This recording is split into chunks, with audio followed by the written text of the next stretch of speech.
Hello everyone, कशा आहात सगळे? तर बघा, जो आपला कामगार विभाग भरतीचा पेपर झालेला आहे तुमचा 29 आणि 30 जुलैला. तर यामध्ये बघा खूप विद्यार्थ्यांचे कमेंट्स येत होते, मेसेज येत होते WhatsAppला, की सर सेफ स्कोअर काय राहील? तर बघा आज आपण सर्व कॅटेगरीजचा ओपन असो, ई-डब्ल्यू-एस असो, ओ-बी-सी असो किंवा एस-सी-एस-टी असो, या सर्व कॅटेगरीचे आपण यामध्ये सेफ स्कोअर काय राहील किंवा तुमचा कट ऑफ किती लागू शकतो आपल्या अंदाजानुसार, ते हे बघणार आहे. तर बघा, तर ही जी एक्झाम जी आहे आपली, ही टी-सी-एसने घेतलेली आहे. बट जनरली जर बघितलं आपण तर सर्वांना माहिती आहे, जो पॅटर्न टी-सी-एसने आता अवलंबला आहे. जसं तुम्ही जर बघितलं असेल, तर रिझनिंगमध्ये सपोज जर बघितलं आपण, तर तो आय-बी-पी-एसचा पॅटर्न टी-सी-एस आता फॉलो करत आहे. लक्षात घ्या. कारण की त्यामध्ये जो तुमचा इंग्लिशचा पॅटर्न असेल, तुमचा पॅसेज असेल किंवा जनरली जर बघितलं आपण त्यासोबत तुमचे जे प्रोव्हर्ब्स आहे किंवा जे आर्टिकल्स आहे, हे आय-बी-पी-एस सारखे आता टी-सी-एस विचारत आहे. तर बघा यानुसार तुमच्या टोटल 78 पोस्टसाठी ही आपली भरती झालेली होती आणि ही याची जी कंडक्टिंग बॉडी आहे, ही कंडक्टिंग बॉडी तुमची टी-सी-एस होती. बघा, तर आपल्या इन्स्पेक्टर या पदासाठी किती कट ऑफ असू शकतो बघू आपण. बघा, हे कट ऑफसाठी काही तुमचे फॅक्टर्स जे की अफेक्ट करू शकतात कट ऑफला बघा. कारण की याच्यामध्ये तुमचे लिमिटेड व्हॅकन्सीज आहे. म्हणजेच काय, तुमच्या फक्त 78 पोस्ट आहे आणि यामध्ये फक्त तुमच्या 62 पोस्ट आहे फक्त इन्स्पेक्टर या पदासाठी, आहे की नाही? त्यानंतर जर बघितलं आपण तर बघा यामध्ये तुमचं स्पेशल वेटेज होतं आपल्या लेबर कोर्सला, जे तुमचे 80 मार्क्सचे होते, ज्यामध्ये तुमचे 40 क्वेश्चन्स होते. 10 क्वेश्चन्स ईच ग्रुपमध्ये होते इन्क्लुडिंग. यामध्ये मेनली बघा तुमचे काही प्रोव्हिजन्सवर त्यांनी प्रश्न विचारले होते किंवा पेनल्टीवर प्रश्न ज्यांनी विचारले होते. तर असे ज्या विद्यार्थ्यांनी याची जी अभ्यास केला होता, त्यांचा पेपर चांगला गेलेला आहे. बट जनरली ज्यांचा सपोज, आणि अजून जर बघितलं आपण तर बघा एक्झाम जी होती तुमची, हे स्पेशल करून आपले जे ऍक्ट जे होते, हे ऍक्ट तुमचे लॉजिकल थिंकिंग बेस्ड क्वेश्चन्स होते. लक्षात घ्या, क्रिटिकल थिंकिंग ज्याला करता येत होती त्याने तो 40 आउट ऑफ 40 क्वेश्चन सोडवले असतील, मग असा आपला अंदाज आहे. त्यानंतर बघा यामध्ये तुमची निगेटिव्ह मार्किंग नाहीये. तर निगेटिव्ह मार्किंग नसल्यामुळे तुमचा कट ऑफ थोडा व्हॅरी करू शकतो. बट जनरली जर बघितलं आपण, तर बघा जो कट ऑफ आहे तुमचा, हा कट ऑफ, तर बघा यानंतर तुमचं हे जे टी-सी-एस हे नॉर्मलायझेशन करेल. लक्षात घ्या मित्रांनो, हे नॉर्मलायझेशन होणार आहे कारण की जी एक्झाम आहे आपल्या 2 दिवस झाली होती आणि मल्टिपल शिफ्ट, म्हणजे टोटल तुमच्या एका दिवसामध्ये 3 जरी शिफ्ट धरले आपण, तर 6 शिफ्टमध्ये ही एक्झाम तुमची कंप्लीट झालेली आहे. तर बघा यामध्ये ओव्हरऑल डिफिकल्टी लेवलच्या बेसिसवर तुमचा कट ऑफ काय राहू शकतो. बघा या कॅटेगरीनुसार जर बघितलं आपण, तर 200 मार्क्स पैकी जो ओपन आहे, एक्सपेक्टेड कट ऑफ ओपनचा तुमचा 160 टू 170च्या मधात राहू शकतो. कारण की जनरली जर बघितलं आपण, तर ज्या विद्यार्थ्यांनी गुड स्कोर केलेला आहे, सपोज 81 टू 85 यांच्या मधात, कारण की जनरली तुमचा यानुसार 160 टू 170 कट ऑफ राहणार आहे. त्यानंतर बघा ओबीसीचा काय राहू शकतो, तर ओबीसी जनरली जर बघितलं आपण, तर 156 ते 164च्या मधात ओबीसीचा कट ऑफ राहू शकतो.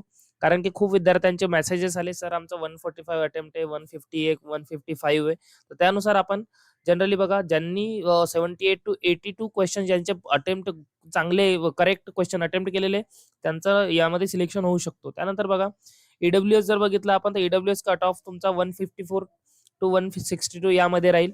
त्यानंतर बघा त्यांचा जो गुड अटेम्प्ट आहे, हे 77 टू 81 यांच्या मधात राहणार आहे. त्यानंतर एससीचा जर बघितलं आपण, तर एससी कॅटेगरीमध्ये बघा जो बेस स्कोर आहे तुमचा 146 टू 154च्या मधात राहू शकतो. त्यानंतर बघा जो एसटी कॅटेगरी आहे, एसटी कॅटेगरीमध्ये जर बघितलं आपण, 136 टू 144 मार्क्स एक गुड स्कोर मानला जाऊ शकतो. कारण की यामध्ये जर तुम्ही असाल, तर एक तुम्हाला चिंता करायची बाब नाही. त्यानंतर बघा एनटीबी, एनटीसी, एनटीडी किंवा व्हीजेए यांमध्ये जनरली जर बघितलं आपण, तर हायर कॉम्पिटिशन्स राहते, कारण की यांच्या जागा पण कमी आहेत. त्यानुसार जनरली जर बघितलं आपण, तर एक तुमचा 150 प्लस स्कोर पाहिजे तुम्हाला. त्यानंतर बघा फिमेल, आता समजा हे मेलसाठी असू शकतो, तर फिमेलसाठी काय असेल, जनरली तुमचा -6 टू -10 धरून चला. कारण की मेलपेक्षा फिमेलचा जो कट ऑफ आहे, हा 6 ते 10 मार्क कमीच लागतो नेहमी, लक्षात घ्या. त्यानंतर बघा सब्जेक्ट वाईज सेफ टार्गेट काय असू शकतो. बघा स्पेशल जे ऍक्ट्स आहेत, या ऍक्ट्स मध्ये सर्वांचेच 100% अॅक्युरसी आहे कामगार कायद्यामध्ये, असं आपण सांगू शकत नाही. कारण की ते क्रिटिकल थिंकिंग बेस कायदे होते. सपोज बघा एक कायदा विचारलेला होता तुम्हाला, तो धातू आणि कागद या विषयावर, तर त्यांनी त्याच्यामध्ये तुम्हाला मत विचारलं होतं तुमचं काय, तुम्ही त्या बेस एक सिच्युएशन दिलेली होती आणि त्या सिच्युएशनवर तुमचं काय मत आहे. असे क्रिटिकल थिंकिंग बेस क्वेश्चन्स होते. त्यामुळे बघा, ज्यांची क्रिटिकल रिझनिंग चांगली आहे क्रिटिकल थिंकिंग चांगली आहे, त्यांचा तो नक्कीच पेपर चांगला गेलेला असेल. पण जनरली जर बघितलं आपण तर हे स्पेशल ॲक्टमध्ये तुमचा out of 80 marks 58 to 66 marks हा तुमचा सेफ स्कोर असू शकतो. यामध्ये बघा खूप मुलांचे जे क्वेश्चन्स आहेत अटेम्प्टेड चांगले क्वेश्चन जे आहेत ते तुमचे 29 टू 33 आहेत आणि हे तुमचे प्रायमरी रँक डिसाईड करणारे क्वेश्चन्स आहेत. यामध्ये जर तुम्ही 40 आउट ऑफ 40 क्वेश्चन जर सॉल्व्ह केले असाल, त्यामध्ये तुमचा एक रँक डिसाईड करू शकता. त्यानंतर बघा मराठी ग्रामर आणि जो कॉम्प्रिहेन्शन आहे तुमचा इंग्लिश. जनरली मराठी ग्रामर तुमचा एक इझीच होता यामध्ये, कारण की जनरली जर बघितलं आपण तर यामध्ये तुम्हाला क्रियापदावर प्रश्न होते. त्यानंतर तुम्हाला व्याकरणदृष्ट्या म्हणजे शुद्ध करायचं होतं शब्द वाक्य, आहे की नाही? किंवा त्यामध्ये तुम्हाला अकारण मला वाटतं एक क्रियापद डिसाईड करायचं होतं. असे त्यानंतर इंग्लिश जर बघितलं आपण तर इंग्लिश पण खूप छान होता. यामध्ये तुम्हाला बघा central theme, title, main idea of passage असे क्वेश्चन विचारलेले होते. त्यानंतर बघा तुमचा तो होस्टाईल, HOSTILE होस्टाईलचा तो तुम्हाला अँटोनिम शोधायचा होता. त्याचा आन्सर होस्टाईल होता बघा. हे 29 जुलैच्या शिफ्टचा आहे. त्यानंतर बघा इंग्लिशमध्ये तुमचं एक 22 टू 26 मार्क्स का सांगतोय मी? ईझी होता नो मोर याच्यामध्ये नो डाउट की इंग्लिश हा ईझी होता, बट हा तुमचा टाइम कन्झ्युमिंग होता. कारण की यामध्ये जर बघितलं आपण तर जो तुमचा पॅराग्राफ आहे हा मोठा होता. तर पॅराग्राफ वाचण्यामध्येच मुलांचे 3-3, 4-4 मिनिट चालले. मग क्वेशन सॉल्व्ह करायला 2-3 मिनिट म्हणजे 7 मिनिट असेच चालले आउट ऑफ 30 आहे की नाही त्या एक ग्रुपला. त्यानंतर बघा तुमचा ॲप्टिट्यूड सेक्शन जो आहे, क्वांट हा मॅथ नव्हता. बट जो रिझनिंग होता, रिझनिंगमध्ये बघा बघा तुम्हाला सिटिंग अरेंजमेंट दिलेली होती. सिटिंग अरेंजमेंट कशी होती?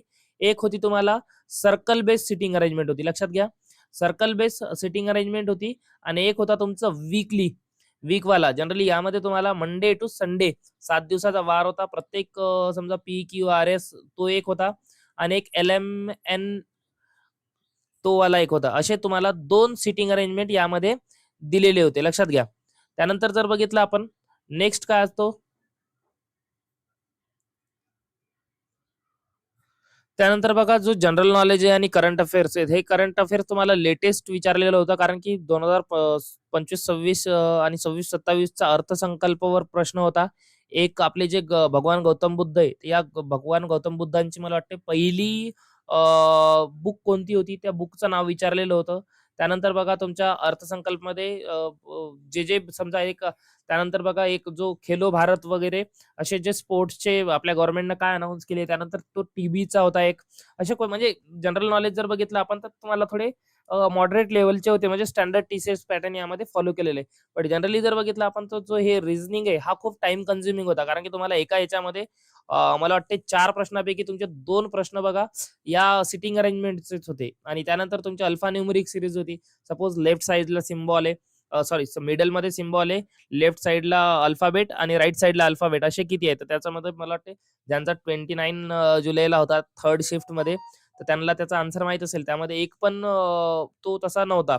असे आहेत बघा, एक एक्झाम तुमची भलेही ईझी होती, बट टाईम कन्झ्युमिंग होती. त्यामुळे जो स्कोर आहे तुमचा हा 170च्या अराउंड ओपनचा लागू शकतो. त्यानंतर बघा आपण यासाठी काय केलेलं आहे, एक पोल घेतलेला आहे. हे पोल आपल्या Telegramवर आपण अपलोड केलेलं आहे आज मॉर्निंगमध्ये. तर बघा या Telegram पोलनुसार तुम्ही तुमचा स्कोर किती चाललाय हे त्या पोलमध्ये वोट करून डिसाईड करू शकता आणि तुमच्या अदर स्टुडंट्सचे पण पाहू शकता. तर बघा या Telegram चॅनलची जी लिंक आहे या पोलची आपल्या तुम्हाला या डिस्क्रिप्शनमध्ये बघायला भेटेल. आणि बघा ज्यांची एक्झाम बघा तुमची कोणत्या दिवशी झाली, कोणती शिफ्ट होती आणि तुमचा स्कोर किती येते, हे तुम्ही कमेंट करून या व्हिडिओच्या सेक्शनमध्ये नक्कीच कळवा. म्हणजे आपल्याला एक सेफ स्कोर काय असू शकतो हे सर्व विद्यार्थ्यांना समजेल. So please do like, share end subscribe. Thank you.